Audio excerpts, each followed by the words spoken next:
Hello students, welcome to my channel Sync Physics with Suraj. I am Suraj, your physics guide through your whole journey of class 11, 12, NEET and JEE examination. So आज की इस video में हम बात करेंगे क्या एक साल में एयर 100 पॉसिबल है, वो भी जेई और नीट जैसे एग्जाम्स के लिए, राइट? बिल्कुल ये पॉसिबल है, बट इसके लिए आपको कुछ मेन इंपॉर्टेंट पॉइंट्स पर ध्यान में रखने पड़ेंगे जिसकी वजह से आपकी एयर 100 पॉसिबल हो जाएगी। ठीक है, वन बाय वन करके हम उन पॉइंट्स को डिस्कस करते हैं। तो चलिए शुरू करते हैं। तो सबसे पहले हम बात करेंगे competitiveness of JEE and NEET की। इसमें हर साल कितने बच्चे एग्जाम देते हैं, कितने क्वालिफाई होते हैं, कौन आगे लेवल में पहुंचता है और उनको कितने को सीट्स मिलती है, राइट? तो शुरू करते हैं। तो मैं सबसे पहले आपको जेईई के बारे में बता देता हूँ कि जेईई मेंस और एडवांस में कॉम्पिटिटिवनेस कितना होता है। ठीक है, हर साल approx 12 to 13 lakh students JEE के लिए फॉर्म भरते हैं, आई मीन जेईई मेंस के लिए फॉर्म भरते हैं, जिसमें से हमारे पास में अप्रोक्स 2.5 लाख स्टूडेंट्स, अप्रोक्स ये नंबर ऊपर नीचे वेरी कर सकता है, अप्रोक्स 2.5 लाख स्टूडेंट्स जो होते हैं वो जेईई एडवांस के लिए क्वालिफाई होते हैं। अगर हम 2024 की बात करें तो अप्रोक्स 1,80,200 स्टूडेंट जो थे वो एडवांस के लिए क्वालिफाई हुए थे, जिसमें से 48,248 स्टूडेंट्स थे जो क्वालिफाई हो चुके हैं और उनको सीट मिल चुकी थी आईआईटी में। ठीक है, तो ये बात हुई थी जेईई की। लेकिन अगर हम बात करें नीट की तो इसमें अप्रोक्स 23 लाख से 24 लाख बच्चे हर साल फॉर्म भरते हैं, और हम बात करें 2024 की तो उसमें 23 लाख स्टूडेंट ने फॉर्म भरा था। ठीक है, तो अब उसमें कितने स्टूडेंट्स को सीट मिलती है? तो ये एग्जाम एमबीबीएस और बीडीएस एग्जाम्स के लिए होता है। लाइक अगर आपको डॉक्टर बनना है और उससे रिलेटेड जितने भी फील्ड से जहाँ पर हमारे एग्जाम्स है तो वो नीट का एग्जाम उसके लिए होता है। तो हर साल 23 लाख के फॉर्म, 23 या 24 लाख के आसपास फॉर्म भरे जाते हैं, जिसमें से अप्रॉक्स 1,10,000 स्टूडेंट नीट में क्वालिफाई होते हैं। तो ये बात थी जेईई की और नीट के क्वालिफिकेशन की, क्या आपके कितने स्टूडेंट फॉर्म भर रहे हैं और फॉर्म भरने के बाद में कितने निकल रहे हैं। जेईई एडवांस में तो हमारे पास में मिल रहे हैं 48,248 के आसपास, अप्रॉक्स 50,000 स्टूडेंट्स, और नीट की बात करें तो 1,10,000 स्टूडेंट्स के आसपास हमारे क्वालिफाई हो जाते हैं नीट में। अब हम बात करेंगे इनके डिफिकल्टी लेवल की, राइट? जहां पर जेईई मेंस जो एग्जाम है वो हमारा डिफिकल्टी लेवल बहुत हाई होता है। इसमें हमारे पास में प्रॉब्लम सॉल्विंग टैक्टिक्स वो आपकी कैसी है उसके ऊपर क्वेश्चन पूछे जाते हैं, साथ साथ में कॉन्सेप्ट क्लैरिटी कितनी है आपकी फिजिक्स, केमिस्ट्री और मैथ्स को लेकर, उन कॉन्सेप्ट क्लैरिटी बेस्ड क्वेश्चन पूछे जाते हैं, और अंडर प्रेशर आप कितना अच्छे से परफॉर्म कर पा रहे हो ये भी होता है। और एक बात ध्यान रखना, जेईई मेंस और एडवांस ऐसे एग्जाम से जो आपको कैंडिडेट्स को रिजेक्ट करते हैं ताकि उसमें से अच्छे वालों को ही सिलेक्ट कर सके। In the sense harsh reality है कि आप 12-13 लाख स्टूडेंट में से अप्रॉक्स 50,000 से लेकर 60,000 के आसपास स्टूडेंट ही आईआईटी के लिए क्वालिफाई हो गए। ठीक है, जबकि नीट भी इतना ही डिफिकल्ट है। लेकिन लेवल अगर बात करें हम जेईई और नीट की तो उसमें ऑब्वियसली जेईई जो हमारा एग्जाम है वो बाजी मार जाता है, क्योंकि वहाँ का डिफिकल्टी लेवल बहुत ऊपर है। लेकिन नीट भी कोई ईजी एग्जाम नहीं है, नीट भी है ना एक तरह से बहुत ही टफ एग्जाम से में आता है। ठीक है, तो दोनों के दोनों एग्जाम का अपना अपना डिफिकल्टी लेवल है। बस ये ध्यान रखना कि जेईई जो है प्रॉब्लम सॉल्विंग, कॉन्सेप्चुअल बेस्ड, और उसके अलावा हमारा अंडर प्रेशर कैसे काम करते हैं उस पर होता है, जबकि नीट जो है हमारा बायो, केमिस्ट्री और फिजिक्स में मॉडरेट से डिफिकल्टी लेवल तक के क्वेश्चन पूछे जाते हैं, और उसमें आपको किस तरह से अंडर प्रेशर आप भी काम कर सकते हो वो भी यहाँ पे पूछा जाता है। ठीक है, तो ये थी हमारी competitiveness of JEE and NEET. तो अभी हमने competitiveness of JEE and NEET exam देखा, अभी हमें देखने पड़ेंगे क्या चैलेंजेस हमारे पास आने वाले हैं। तो सबसे पहले तुम्हें एक काम करना है, सिलेबस का प्रिंट आउट निकालना है। आप चाहे नीट का एग्जाम दे रहे हैं या जेईई का एग्जाम दे रहे हैं, तो सबसे पहले प्रिंट आउट निकालो, सिलेबस में देखो कौन सा टॉपिक नया ऐड हुआ है, कौन सा टॉपिक हमारा रिमूव हुआ है, और जो टॉपिक्स रिमूव हुए हैं, ऐड हुए हैं, उनको एनालाइज करो। सिलेबस अच्छे से पढ़ने के बाद में जो मार्केट में अच्छी बुक्स आ रही है उनको एनालाइज करो कि हमें हमारे लिए कौन सी क्वालिटी की बुक अच्छी लग रही है। Because I always tell you कि हमें क्वांटिटी से ज्यादा क्वालिटी पे प्रीफर करना है। पता पड़ा आप इतनी सारी बुक्स लेके बैठे हो फिर भी सिलेक्शन नहीं हो रहा है, बुक से नहीं होता सिलेक्शन, सिलेक्शन होता है क्वांटिटी के अलावा हमें क्वालिटी पे ध्यान देना होता है। ठीक है, और साथ साथ में हमें उन बुक्स में से अच्छा कंटेंट पढ़ना पड़ता है, अच्छी जगह से पढ़ना पड़ता है, सारे डाउट्स क्लियर करने पड़ते हैं। अगर डाउट्स है 10 बार पूछो, 20 बार पूछो टीचर्स से, ठीक है, सारे डाउट्स क्लियर करो। ये चैलेंजेस को हो गए। उसके बाद में हमें देखना पड़ेगा ये जो हमारा कॉम्पिटिशन है कि जैसे जेईई मेंस में 12 लाख से 13 लाख पे 50,000 बच्चे सिलेक्ट हो रहे हैं, उधर नीट में हमारे 23 से 25 लाख में सिर्फ 1 लाख बच्चे ही सिलेक्ट हो रहे हैं। तो अब हमें हमारा कंपटीशन ध्यान में रखना है कि इतना हाई कंपटीशन है। अगर ये दो बातें दिमाग में रख ली, तुमने माइंडसेट बना लिया है तो तुम्हारा नीट को और जेई को क्रैक करने से कोई नहीं रोक सकता है। ठीक है, माइंडसेट सबसे ज्यादा मैटर करता है। ठीक है, वैसे नहीं जेई और नीट रहना लगता टफ है, लेकिन इम्पॉसिबल तो नहीं है। तो अच्छे से करोगे तो तुम्हारा एयर 100 भी पॉसिबल है, और अगर अच्छे से दिया है तो एयर 10 भी पॉसिबल है। ठीक है, चले अब आगे की बात कर लें। तो अब हमारे पास में आता है माइंडसेट, राइट। माइंडसेट की बात कर रहा था मैं। माइंडसेट का मतलब होता है कि दो तरह के स्टूडेंट हमारे पास में होंगे, एक तो फिक्स माइंडसेट वाले बच्चे होंगे, सेकंड भी है वो ग्रोथ माइंडसेट। दोनों ही बच्चे जेई एडवांस निकालने के लिए या फिर मेंस निकालने के लिए, साथ साथ में नीट निकालने के लिए बैठते हैं एग्जाम में। ठीक है, मैं बोलता हूं कि जो फिक्स माइंडसेट वाले बच्चे होते हैं उनका नीट और जेई नहीं निकलने वाला है। अभी मैं तुम्हें क्लैरिफाई करता हूं what is the fix mindset and what is the growth mindset. अगर तुमने इनका अंतर समझ लिया और खुद को आइडेंटिफाई कर लिया कि तुम कौन से माइंडसेट में बैठते हो, तो तुम ग्रोथ माइंडसेट की तरफ जा सकते हो। ठीक है, अब एक एक करके सभी पॉइंट्स को देख लेते हैं, what is the fix mindset और ग्रोथ माइंडसेट। फिक्स माइंडसेट वाले बच्चे वो होते हैं जो है ना हमारी एबिलिटी को क्या करते हैं, फिक्स रखते हैं। जैसे कि एक बच्चा है, वो बोल रहा है कि भाई मेरे से नहीं होगा, मेरे से इतना ही होता है, मैं इससे ज्यादा नहीं पढ़ सकता। ठीक है, किसी टीचर ने बोला है बच्चे इसको इम्प्रूव कर, वो इम्प्रूव नहीं करेगा, वो अपने एटीट्यूड में, वो अपनी अकड़ में बैठा रहेगा, मुझे सब आता है, मेरी एबिलिटी इतनी है, मैं फिक्स हूं, मैं इससे ज्यादा नहीं जा सकता। तो ये जो होगा उसको बोलते हैं फिक्स माइंडसेट। जबकि ग्रोथ माइंडसेट वाला जो बच्चा होगा ना, उसकी बात करें तो वो अपने माइंड को हमेशा डेवलप करता रहता है। उसको जो भी कोई भी अगर सजेशन दे रहा है तो वो उसको इम्प्रूव करेगा, अपने पास लाएगा और अपनी गलतियां जो होती है उसको सुधारता रहता है। फिक्स माइंडसेट वालों की एबिलिटी फिक्स होती है, लेकिन ग्रोथ माइंडसेट वाला हमेशा डेवलप करता रहता है।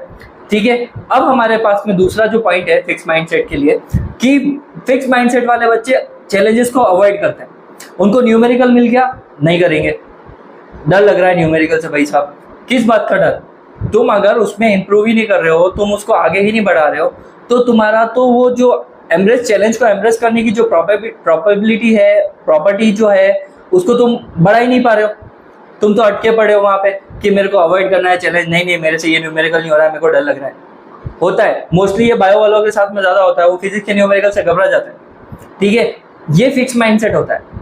भैया अगर आपको न्यूमेरिकल नहीं आ रहा है तो देखो मेरा कहाँ कॉन्सेप्ट वीक है, मैं कैसे उसको इंप्रूव कर सकता हूँ। ठीक है, तो ये आपका चैलेंजेस को अवॉइड करने का सबसे बढ़िया तरीका है। तो आप ग्रोथ माइंडसेट की तरफ बढ़ो। ठीक है, चैलेंज को एम्ब्रेस करो, ठीक है, डेवलप करो, उस फिक्स वाले में मत फंसे पड़े रहो।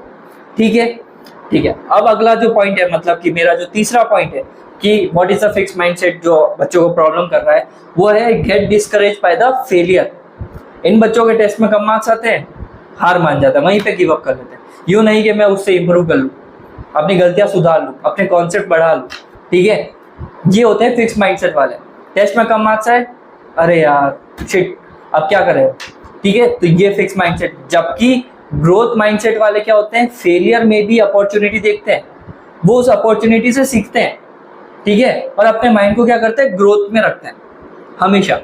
तो इस बात का ध्यान रखना कि अपने को डिस्करेज नहीं होना है। किससे डिस्करेज नहीं होना है, फेलियर से। अपने को उससे सीखना है, अपने को अपॉर्चुनिटी लेके आनी है।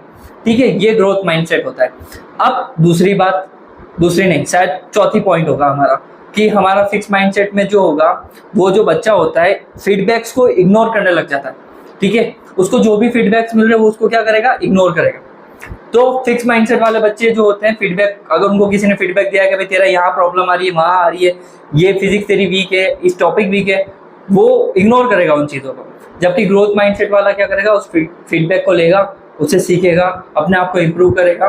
तो बस ये चीज़ जो होती है वो अलग करती है बच्चों को। अगर आपके पास ग्रोथ माइंडसेट है तो आप अपने आप से एयर 100 निकाल सकते हो, जेई मेंस हो या नीट हो, आराम से निकाल सकते हो।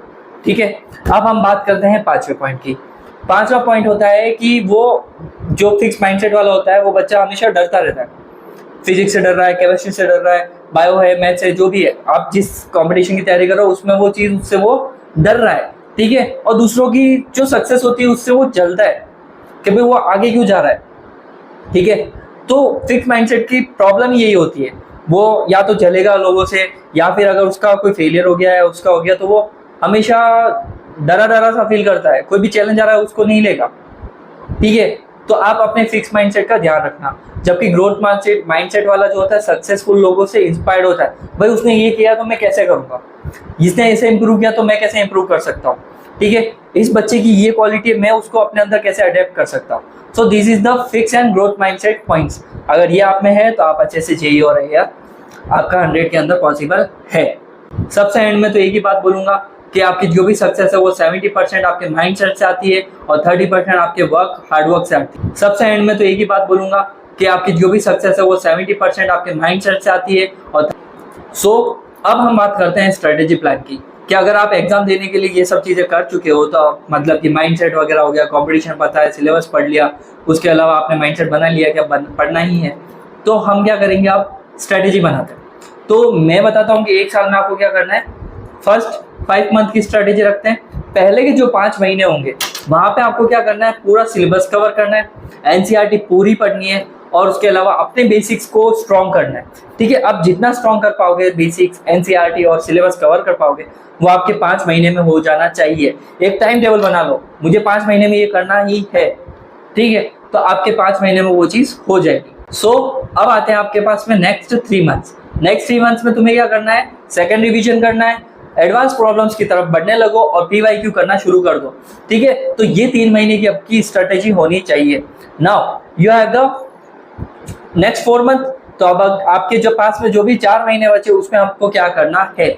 ठीक है, अब 4 महीने में तुम्हें देने हैं मॉक टेस्ट, जहां पे भी टेस्ट सीरीज निकल रही वहां जाओ, देख के आओ, टेस्ट सीरीज देख के आओ। उसके अलावा एडवांस लेवल की प्रॉब्लम्स करने लगो और आसपास की जितनी भी गलतियां हो रही है अपनी, और वो सजेशन जहां से ले सकते हो लो और उनको इम्प्रूव करके अपना कोर्स खत्म करने की कोशिश करो। तो इस तरह से आपके 12 के 12 महीने हो गए। 5 महीने क्या करना था, एनसीईआरटी सिलेबस कोर्स पूरा कंप्लीट करना था। नेक्स्ट 3 महीने में आपको क्या करना है, आपका जो सेकंड डिवीजन है वो चालू हो जाना चाहिए, एडवांस प्रॉब्लम और पीवाईक्यू। और नेक्स्ट 4 मंथ में आपको क्या करना है, मॉक टेस्ट देने, अपने एरर्स को पता करना है, गलतियां सुधारनी है और प्रैक्टिस प्रैक्टिस प्रैक्टिस ही करनी है आपको। So this is the strategy of a NEET and JEE. JEE के लिए प्रायोरिटी जो होनी चाहिए आपकी मैथ्स और फिजिक्स में वो प्रॉब्लम सॉल्विंग पे होनी चाहिए। स्टैंडर्ड बुक्स खरीद लो, एच वर्मा हो सकती है, इडोडो हो सकती है, डीसी पांडे हो सकती है।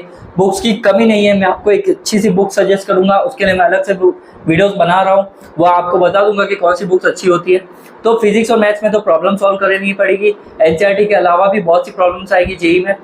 फिर रही बात केमिस्ट्री की जेई के लिए, तो वहाँ पे आप एनसीईआरटी और प्रॉब्लम सॉल्व करो, उसकी भी बुक्स मैं आपको बता दूंगा। अब बात आती है नीट की। नीट के लिए भी सेम है, आपका 70% सिलेबस जो है, वेटेज जो है एनसीईआरटी का है बायो में।